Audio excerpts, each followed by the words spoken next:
కొన్ని ఎల్లో పేపర్లో ఎల్లో మిత్రులు ఉన్నారు, పింక్ కలర్ మిత్రులు. వాళ్ళు ఏ రకంగా చిత్రీకరిస్తున్నారో చూస్తున్నాం. ఒక అద్భుతమైన కార్యక్రమం హైడ్రా. ఆ హైడ్రాను కూడా ఏ రకంగా చిత్రీకరిస్తున్నారో చూస్తున్నాం. గడిచిన వారం రోజుల నుంచి రాష్ట్ర వ్యాప్తంగా అనేక జిల్లాలు అతలకుతలమవుతున్నాయి వరదలతో. దాంట్లో కూడా రాజకీయ లబ్ధి కోసం ఆ పార్టీ నాయకులు, ఆనాటి ప్రతిపక్ష పెద్దలు మాట్లాడుతుంటే దాన్ని చిత్రీకరించి బొమ్మలు చిత్రాలు ఎలా చూపిస్తున్నారో చూస్తున్నాం.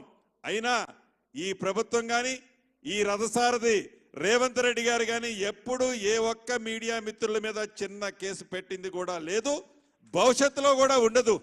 అంతెందుకు, ఇప్పుడు ఈ 1105 మందిలో నాకు తెలిసి వాళ్ళని అభిమానించే వాళ్ళు కూడా కొంతమంది ఉన్నారు.